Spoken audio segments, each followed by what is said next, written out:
Good morning students. Today we are going to see the third topic, RDBMS.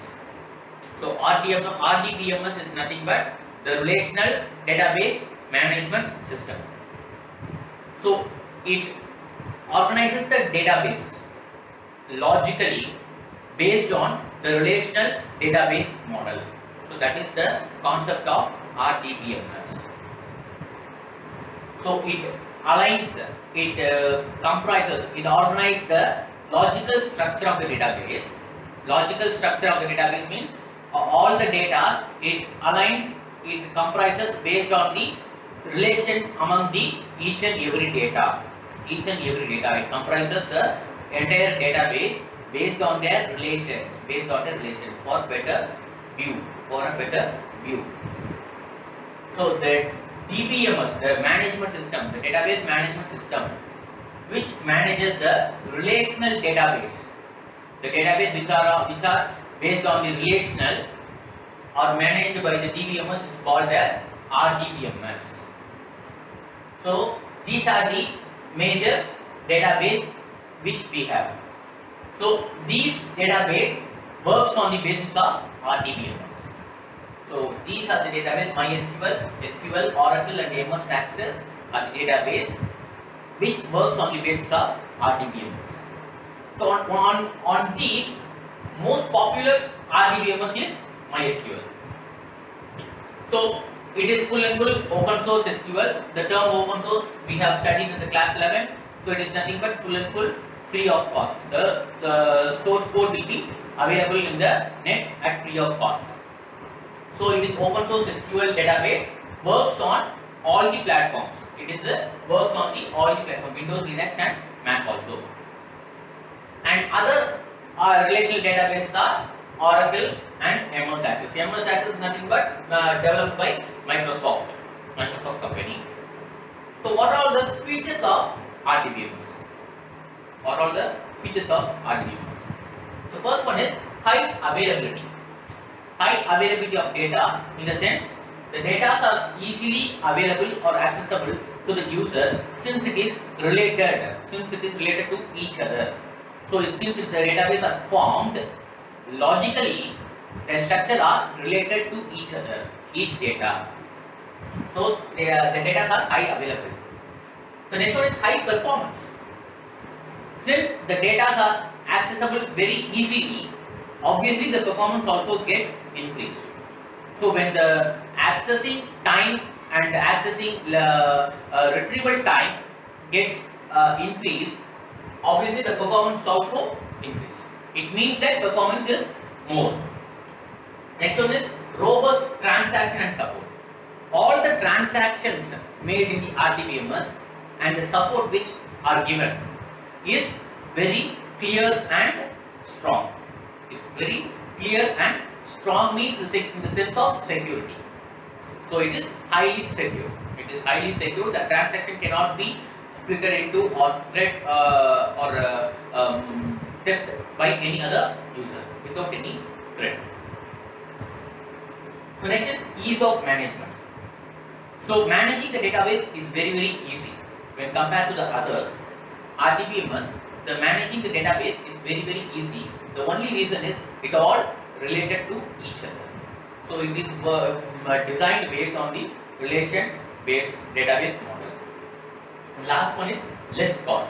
Since it is open source and obviously it is free of cost, and the cost which we involved other than the software cost will be very less when compared to the others. So these are the features of RDBMS.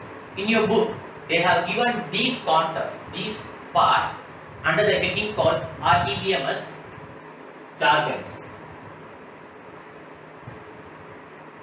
So the term jargon is nothing but to define it is a term to define the technical terms available in some heading, some topic. So for example, these are the technical terms which are available in the RDBMS. So that to define, they use the word called jargons, RDBMS jargons. So let us see, the first one is database. We have already seen the term database in the introduction part and in the database model. Database is nothing but it is a place where we can store, retrieve or manage the data. That is called database. So next is the table. Table is nothing but the data are stored in the form of rows and columns.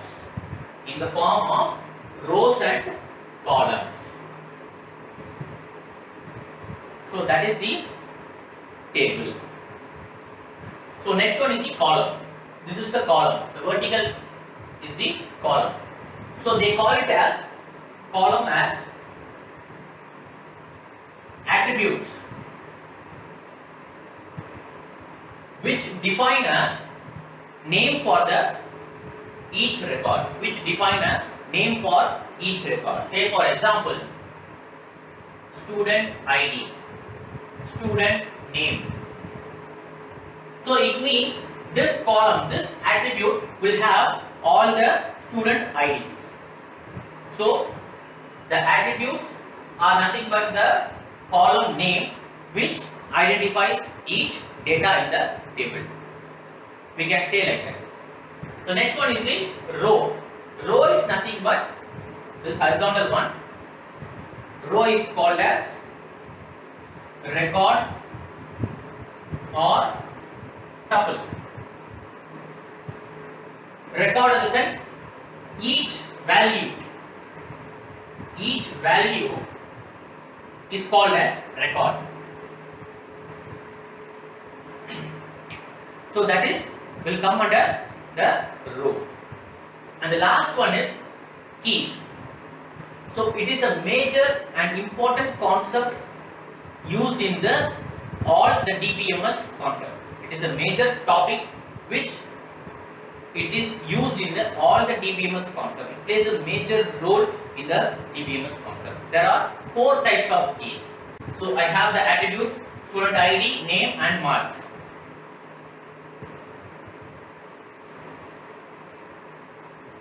Here I have 4 IDs.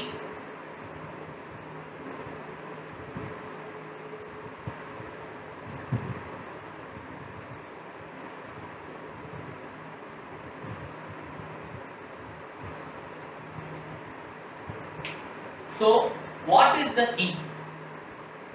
Why it is used in database? To identify a record. To identify a record, a row, the concept key is introduced. To identify a record in the database, particular record, to identify a unique particular record, the concept key was introduced. So there are primary key,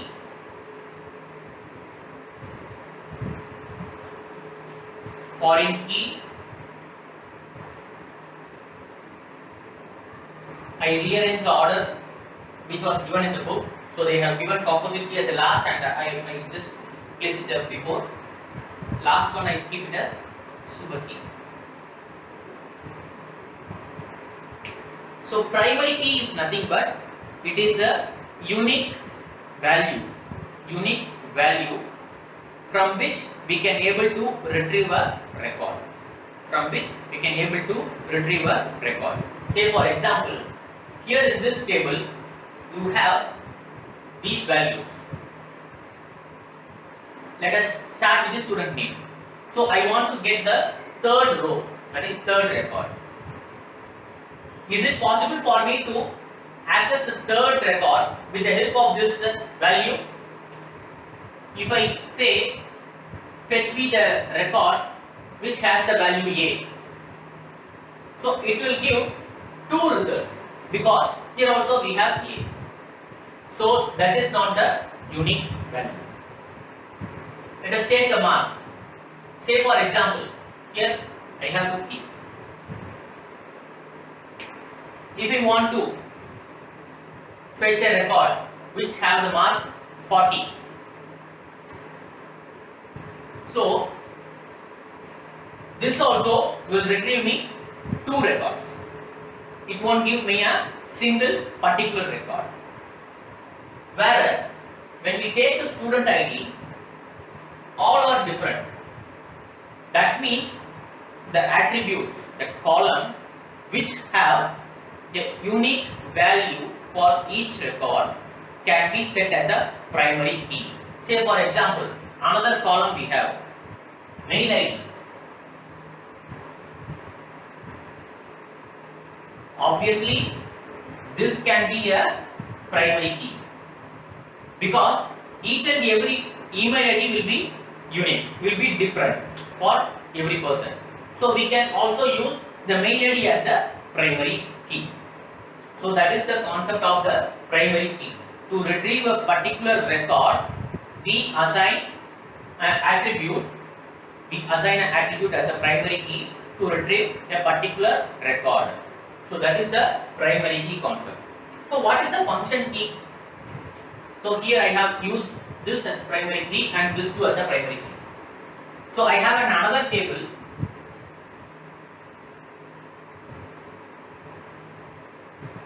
Say for example,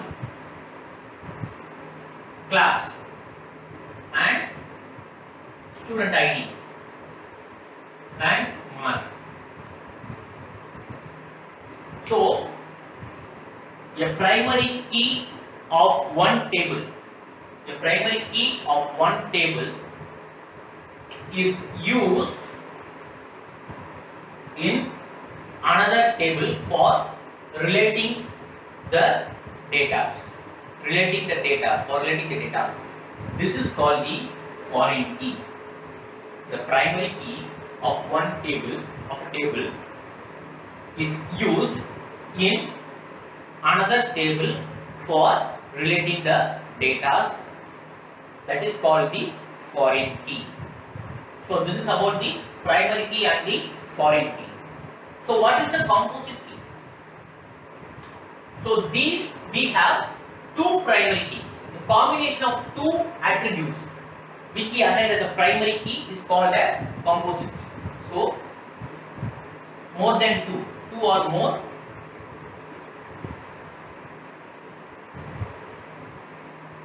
primary keys will join to form a composite key or a compound key. We can say called as either composite or compound. So the next one is the super key. Here we have a table. Super key is nothing but a single attribute or more than one attribute which helps to identify the unique record or a particular record. So when discussing this key concept, various types of key concept, all will have the same meaning. So similar meaning but little bit different. Say for example,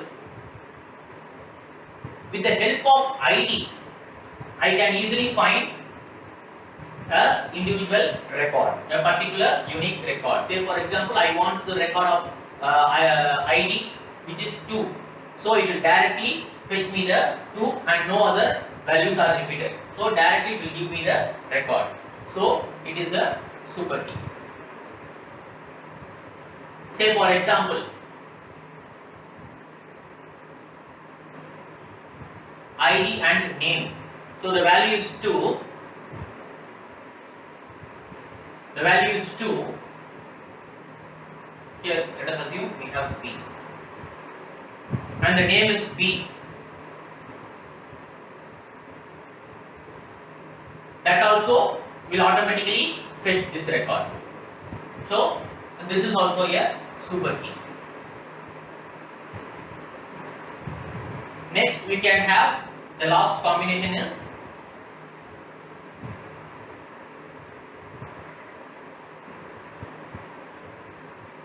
the value is 4, ID is 4 and the name is B and the mark is 60. Automatically it will fetch this record because we have used all the attributes in the combination. So this too a super key. So a super key is also called as the candidate key. A super key is also called as the candidate key. In reverse, the minimal super key, the minimal number of attributes which the super key is used, is called as the candidate key. So minimal super key. Say for example, here we have used 3 attributes. So this will not be the candidate key. We have used here 2 attributes. So this also is not a candidate key. So here we have use the minimal number of attributes, that is minimal super key to identify a particular row. So obviously this can be called as either super key or candidate key. So this is the concept. So at the end we have to note a common difference in this. So primary key will not have null values. Foreign key can have null values. Super key and obviously the candidate key cannot have null values. That means it should not be empty. So this is all about the RDBMS and RDBMS jargons. So the next video we will see with the entity relationship model. So what is the entity relationship? What is the entity? Already we have seen what is the relation. So in addition to that, we will see with what is the entity and what is the model which we are going to discuss. Thank you.